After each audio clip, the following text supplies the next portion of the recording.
കേരളത്തിന്റെ പുതിയ മുഖ്യമന്ത്രിയായി ചുമതലയേറ്റ വി.ഡി. സതീശൻ ഇന്ന് നടത്തിയ പ്രഖ്യാപനങ്ങളാണ് ഇപ്പോൾ സംസ്ഥാന രാഷ്ട്രീയത്തിലെ ഏറ്റവും വലിയ ചർച്ചാ വിഷയം.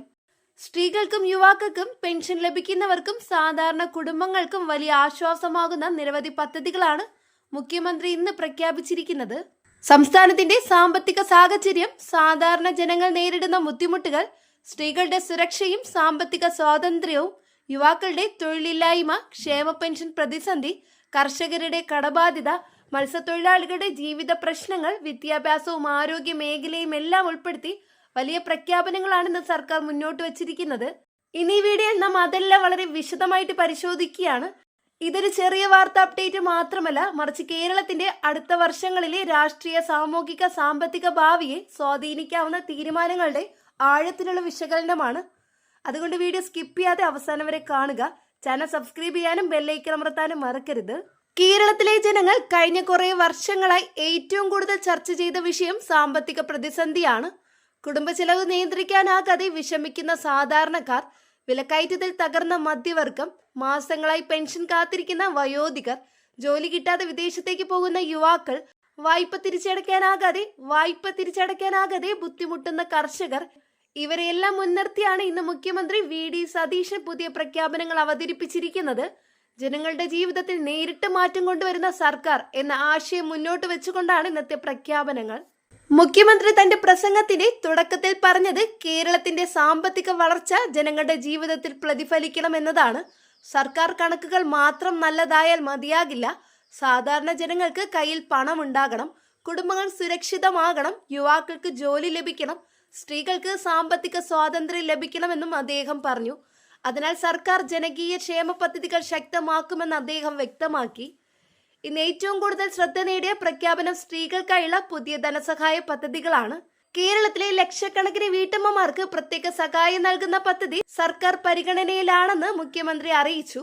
വീടുകളിൽ ജോലി ചെയ്യുന്ന സ്ത്രീകൾക്ക് സമൂഹത്തിൽ വേണ്ടത്ര അംഗീകാരം ലഭിക്കുന്നില്ലെന്നും കുടുംബത്തിന്റെ സാമ്പത്തിക അടിത്തറ നിലനിർത്തുന്നത് പലപ്പോഴും വീട്ടമ്മമാരാണെന്നും അദ്ദേഹം പറഞ്ഞു. അതുകൊണ്ട് സ്ത്രീകൾക്ക് നേരിട്ട് ബാങ്ക് അക്കൗണ്ടിലേക്ക് മാസാന്ത സഹായം നൽകുന്ന പദ്ധതി രൂപീകരിക്കുമെന്നും പ്രഖ്യാപിച്ചു. ഇതിന്റെ വിശദാംശങ്ങൾ പിന്നീട് പുറത്തുവിടുമെങ്കിലും സമൂഹ മാധ്യമങ്ങളിൽ ഇതിനകം തന്നെ വലിയ ചർച്ചയാണ് നടക്കുന്നത്. പലരും 2000 മുതൽ 3000 വരെ ധനസഹായം ലഭിക്കാമെന്ന പ്രതീക്ഷയിലാണിപ്പോൾ. സ്ത്രീകളുടെ സുരക്ഷയും സാമ്പത്തിക സ്വാതന്ത്ര്യവും ഉറപ്പാക്കാൻ സർക്കാർ പുതിയ പദ്ധതികൾ നടപ്പാക്കുമെന്ന് മുഖ്യമന്ത്രി പറഞ്ഞു. ഒറ്റയ്ക്ക് ജീവിക്കുന്ന സ്ത്രീകൾ, വിധവകൾ, ഉപേക്ഷിക്കപ്പെട്ട സ്ത്രീകൾ, ഭിന്നശേഷിക്കാരായ സ്ത്രീകൾ എന്നിവർക്കായി പ്രത്യേക സുരക്ഷാ സഹായം നൽകുമെന്നും അദ്ദേഹം സൂചിപ്പിച്ചു. വനിതാ സ്വയം തൊഴിൽ പദ്ധതികൾക്ക് പലിശരഹിത വായ്പ നൽകുകയും കുടുംബശ്രീ പോലുള്ള സംവിധാനങ്ങളെ കൂടുതൽ ശക്തിപ്പെടുത്തുകയും ചെയ്യും. ചെറുകിട സംരംഭങ്ങൾ ആരംഭിക്കുന്ന സ്ത്രീകൾക്ക് സർക്കാർ നേരിട്ട് ധനസഹായവും സബ്സിഡി നൽകുന്ന പദ്ധതി വരാനിടയുണ്ടെന്ന് രാഷ്ട്രീയ നിരീക്ഷകർ പറയുന്നു. ഇന്ന് ഏറ്റവും കൂടുതൽ ജനശ്രദ്ധ നേടിയ മറ്റൊരു വിഷയം ക്ഷേമ പെൻഷനാണ്. കേരളത്തിലെ ലക്ഷക്കണക്കിന് ആളുകൾ ക്ഷേമ പെൻഷനെ ആശ്രയിച്ചാണ് ജീവിക്കുന്നത്. വയോജന പെൻഷൻ, വിധവാ പെൻഷൻ, ഭിന്നശേഷി പെൻഷൻ, കർഷക പെൻഷൻ എന്നിവ ജനങ്ങളുടെ ജീവിതത്തിന്റെ ഭാഗമായിരിക്കുകയാണ്. എന്നാൽ കഴിഞ്ഞ കുറെ വർഷങ്ങളായി പെൻഷൻ വിതരണം വൈകുന്നതിനെതിരെ വലിയ വിമർശനങ്ങൾ ഉണ്ടായിരുന്നു. ഇതിനെക്കുറിച്ച് സംസാരിച്ച മുഖ്യമന്ത്രി വി.ഡി. സതീശൻ ക്ഷേമ പെൻഷൻ വിതരണം സമയബന്ധിതമാക്കുമെന്നും പ്രഖ്യാപിച്ചു. കുടിശ്ശിക ഒഴിവാക്കാൻ പ്രത്യേക ധനകാര്യ സംവിധാനം ഒരുക്കുമെന്നും അദ്ദേഹം പറഞ്ഞു. പെൻഷൻ തുക വർദ്ധിപ്പിക്കുമോ എന്ന ചോദ്യവും ഇപ്പോൾ വലിയ ചർച്ചയാണ്. ഇതിനെക്കുറിച്ച് വ്യക്തമായ സംഖ്യ മുഖ്യമന്ത്രി പ്രഖ്യാപിച്ചിട്ടില്ലെങ്കിലും ക്ഷേമ പെൻഷൻ കൂടുതൽ ശക്തമാകുമെന്ന് അദ്ദേഹം വ്യക്തമാക്കി. അടുത്ത ബജറ്റിൽ പെൻഷൻ വർധനവിനെ കുറിച്ച് കൂടുതൽ വ്യക്തത വരാനിടയുണ്ടെന്നാണ് അറിയപ്പെടുന്നത്. അടുത്തത് യുവാക്കൾക്കുള്ള പ്രഖ്യാപനങ്ങളും ഇന്നത്തെ പ്രസംഗത്തിലെ പ്രധാന ഭാഗമായിരുന്നു. കേരളത്തിലെ ഏറ്റവും വലിയ പ്രശ്നങ്ങളിലൊന്നാണ് തൊഴിലില്ലായ്മ. വിദ്യാഭ്യാസമുള്ള നിരവധി യുവാക്കൾ ജോലി കിട്ടാതെ മറ്റ് സംസ്ഥാനങ്ങളിലേക്ക്, വിദേശത്തേക്ക് പോകുന്ന അവസ്ഥയാണിപ്പോൾ. ഇതിനെതിരെ സർക്കാർ വലിയ ഇടപെടൽ നടത്തുമെന്ന് മുഖ്യമന്ത്രി പറഞ്ഞു. PSC നിയമനങ്ങൾ വേഗത്തിലാക്കുമെന്നും ഒഴിവുകൾ സമയബന്ധിതമായി റിപ്പോർട്ട് ചെയ്യുമെന്നും അദ്ദേഹം ഉറപ്പാക്കി. സർക്കാർ വകുപ്പുകളിലെ ഒഴിവുകൾ മറച്ചു വെക്കില്ലെന്നും നിയമന നടപടികൾ സുതാര്യമാക്കുമെന്നും മുഖ്യമന്ത്രി വ്യക്തമാക്കി. സ്വകാര്യ മേഖലയിൽ തൊഴിൽ സൃഷ്ടിക്കാനുള്ള വലിയ നിക്ഷേപ പദ്ധതികളും സർക്കാർ പ്രഖ്യാപിച്ചു. IT, ടൂറിസം, ആരോഗ്യ സേവന, വിദ്യാഭ്യാസം, നിർമ്മാണ മേഖലകൾ എന്നിവയിൽ പുതിയ തൊഴിലവസരങ്ങൾ സൃഷ്ടിക്കുമെന്നും അദ്ദേഹം കൂട്ടിച്ചേർത്തു. പ്രത്യേകിച്ച് കൊച്ചി, തിരുവനന്തപുരം, കോഴിക്കോട് എന്നിവിടങ്ങളിൽ പുതിയ IT പാർക്കുകളും സ്റ്റാർട്ടപ്പ് കേന്ദ്രങ്ങളും വികസിപ്പിക്കുമെന്ന് അദ്ദേഹം പ്രഖ്യാപിച്ചു. കേരളത്തിൽ നിന്നുള്ള യുവാക്കൾക്ക് സ്വന്തം നാട്ടിൽ തന്നെ ജോലി ലഭിക്കണമെന്നതാണ് സർക്കാരിന്റെ ലക്ഷ്യമെന്ന് മുഖ്യമന്ത്രി വ്യക്തമാക്കി. സ്റ്റാർട്ടപ്പ് സംരംഭങ്ങൾക്ക് പ്രത്യേക പിന്തുണയും സർക്കാർ പ്രഖ്യാപിച്ചു. പുതിയ ബിസിനസ് തുടങ്ങുന്ന യുവാക്കൾക്ക് ധനസഹായം, പരിശീലനം, നികുതി ഇളവ്, ബാങ്ക് വായ്പാ സഹായം എന്നിവ ലഭ്യമാക്കും. ജോലി തേടുന്ന യുവാക്കളെ ജോലി നൽകുന്ന സംരംഭകരാക്കണം എന്നാണ് മുഖ്യമന്ത്രി പറഞ്ഞത്. ഇത് യുവാക്കൾക്കിടയിൽ വലിയ പ്രതീക്ഷയാണ് സൃഷ്ടിച്ചിരിക്കുന്നത്. കർഷകരെ സംബന്ധിച്ചും നിരവധി പ്രഖ്യാപനങ്ങളാണ് ഇന്നുണ്ടായത്. കേരളത്തിലെ കർഷകർ വലിയ പ്രതിസന്ധിയിലൂടെയാണ് കടന്നു പോകുന്നത്. പ്രകൃതിക്ഷോഭം, വിലത്തകർച്ച, കടബാധ്യത, ഉൽപാദന ചെലവ് വർധന ഇതെല്ലാം കർഷകരെ ബാധിച്ചിരിക്കുകയാണ്.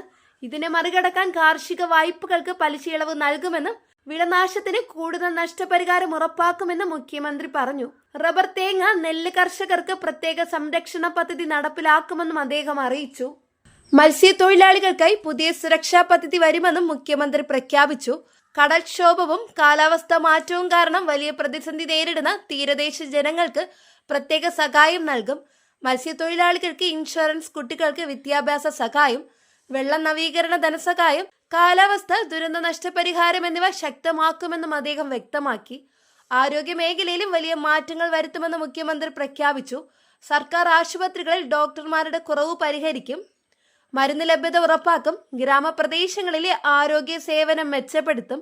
ക്യാൻസർ ചികിത്സയും ഹൃദ്രോഗ ചികിത്സയും സാധാരണക്കാർക്ക് കൂടുതൽ ലഭ്യമാക്കുമെന്നും അദ്ദേഹം പറഞ്ഞു. സ്വകാര്യ ആശുപത്രികളെ ആശ്രയിക്കേണ്ട സാഹചര്യം കുറയ്ക്കുക എന്നതാണ് സർക്കാരിന്റെ പ്രധാന ലക്ഷ്യം. വിദ്യാഭ്യാസ മേഖലയെക്കുറിച്ചും മുഖ്യമന്ത്രി വിശദമായി സംസാരിച്ചു. സർക്കാർ സ്കൂളുകളുടെ നിലവാരം ഉയർത്തും. ഡിജിറ്റൽ ക്ലാസ് മുറികൾ കൂടുതൽ വികസിപ്പിക്കും. വിദ്യാർത്ഥികൾക്ക് സാങ്കേതിക വിദ്യാഭ്യാസം ശക്തമാക്കും. ദരിദ്ര വിദ്യാർത്ഥികൾക്ക് സ്കോളർഷിപ്പ് വർദ്ധിപ്പിക്കുമെന്നും ലാപ്ടോപ്പ് സഹായ പദ്ധതി പരിഗണനയിലാണെന്നും അദ്ദേഹം പറഞ്ഞു. വിലക്കയറ്റം നിയന്ത്രിക്കാൻ സർക്കാർ പ്രത്യേക മാർക്കറ്റ് സംവിധാനം കൊണ്ടുവരുമെന്നും മുഖ്യമന്ത്രി അറിയിച്ചു. പച്ചക്കറി, അരി, അവശ്യ സാധനങ്ങൾ എന്നിവയുടെ വില നിയന്ത്രിക്കാൻ സർക്കാർ ഇടപെടും. കുടുംബങ്ങളുടെ ചെലവ് കുറയ്ക്കാൻ സബ്സിഡി പദ്ധതികൾ ശക്തമാക്കുമെന്നും അദ്ദേഹം പറഞ്ഞു. വൈദ്യുതി നിരക്ക് വർധനയും നികുതി ഭാരം സംബന്ധിച്ച പരാതികളും സർക്കാർ പരിശോധിക്കുമെന്ന് അദ്ദേഹം വ്യക്തമാക്കി. മുഖ്യമന്ത്രിയുടെ ഇന്നത്തെ പ്രസംഗം രാഷ്ട്രീയപരമായും വലിയ ചർച്ചയ്ക്ക് കാരണമായി. പലരും ഇതിനെ ജനകീയ ബജറ്റിന് മുന്നോടിയായ പ്രഖ്യാപനങ്ങളെന്ന് വിശേഷിപ്പിക്കുന്നു. കേരളത്തിന്റെ സാമ്പത്തിക സ്ഥിതി ഇപ്പോൾ വലിയ വെല്ലുവിളി നേരിടുന്ന സാഹചര്യത്തിലാണ് ഈ പ്രഖ്യാപനങ്ങൾ വന്നിരിക്കുന്നത്. അതുകൊണ്ട് തന്നെ ധനസമാഹരണം എങ്ങനെ നടത്തും, പദ്ധതികൾക്ക് പണം എവിടെ നിന്നാണ് കണ്ടെത്തുക, കേന്ദ്ര സർക്കാരിന്റെ സഹായം ലഭിക്കുമോ, നികുതി വർദ്ധിപ്പിക്കുമോ എന്നീ ചോദ്യങ്ങളും ഉയരുന്നുണ്ട്. ഇതിന് കൂടുതൽ വിശദീകരണം അടുത്ത ദിവസങ്ങളിൽ സർക്കാർ നൽകുമെന്നാണ് പ്രതീക്ഷ. സ്ത്രീകൾ, യുവാക്കൾ, പെൻഷൻ ലഭിക്കുന്നവർ, കർഷകർ, തൊഴിലാളികൾ ഇവരെല്ലാം ലക്ഷ്യമിട്ടാണ് ഇന്നത്തെ പ്രഖ്യാപനങ്ങൾ ഉണ്ടായത്. അതുകൊണ്ട് തന്നെ കേരളത്തിലെ എല്ലാ കുടുംബങ്ങളെയും നേരിട്ട് ബാധിക്കുന്ന രാഷ്ട്രീയ പ്രഖ്യാപനമായി ഇത് മാറിയിരിക്കുകയാണ്. അടുത്ത മാസങ്ങളിലൊക്കെ ഈ പദ്ധതികളുടെ ഔദ്യോഗിക രൂപരേഖ പുറത്തിറങ്ങുമെന്ന പ്രതീക്ഷയിലാണ് ജനങ്ങൾ. അവസാനമായി മുഖ്യമന്ത്രി VD സതീശൻ പറഞ്ഞത് ജനങ്ങളുടെ ജീവിതത്തിൽ മാറ്റമുണ്ടാകുന്ന സർക്കാർ എന്നതാണ് തന്റെ ലക്ഷ്യം. കേരളം വീണ്ടും സാമ്പത്തിക ശക്തിയുള്ള സംസ്ഥാനമാകണം. യുവാക്കൾക്ക് പ്രതീക്ഷയുള്ള നാടാകണം. സ്ത്രീകൾക്ക് സുരക്ഷയും സാമ്പത്തിക സ്വാതന്ത്ര്യവും ലഭിക്കണം. വയോധികർക്ക് സുരക്ഷിത ജീവിതം ഉറപ്പാക്കണമെന്നതാണ് സർക്കാരിന്റെ ദർശനമെന്നും അദ്ദേഹം പറഞ്ഞു. ഇപ്പോൾ കേരള രാഷ്ട്രീയത്തിൽ ഏറ്റവും കൂടുതൽ ചർച്ച ചെയ്യപ്പെടുന്ന ചോദ്യം ഇതാണ്: VD സതീശന്റെ ഇന്നത്തെ പ്രഖ്യാപനങ്ങൾ കേരളത്തിന്റെ ഭാവിയെ മാറ്റുമോ, അല്ലെങ്കിൽ ഇത് വെറും രാഷ്ട്രീയ വാഗ്ദാനങ്ങളായി മാത്രമോ മാറുക? അതിന്റെ ഉത്തരമാണ് ഇനി വരാനിരിക്കുന്ന ദിവസങ്ങളിൽ കേരളം കാത്തിരിക്കുന്നത്. വീഡിയോ കണ്ടതിന് എല്ലാവർക്കും നന്ദി. നിങ്ങളുടെ അഭിപ്രായം കമന്റ് ബോക്സിൽ രേഖപ്പെടുത്തൂ. വീഡിയോ ഇഷ്ടമായ ലൈക്ക് ചെയ്യുക, ഷെയർ ചെയ്യുക, ചാനൽ സബ്സ്ക്രൈബ് ചെയ്യുക, ബെല്ലൈക്കൺ അമർത്താനും മറക്കരുത്. ഫേസ്ബുക്കിൽ കാണുന്നവർ പേജ് ഫോളോ കൂടി ചെയ്യുക. അടുത്ത കേരള രാഷ്ട്രീയ അപ്ഡേറ്റ്സുമായി വീണ്ടും കാണാം. എല്ലാവർക്കും നന്ദി, നമസ്കാരം.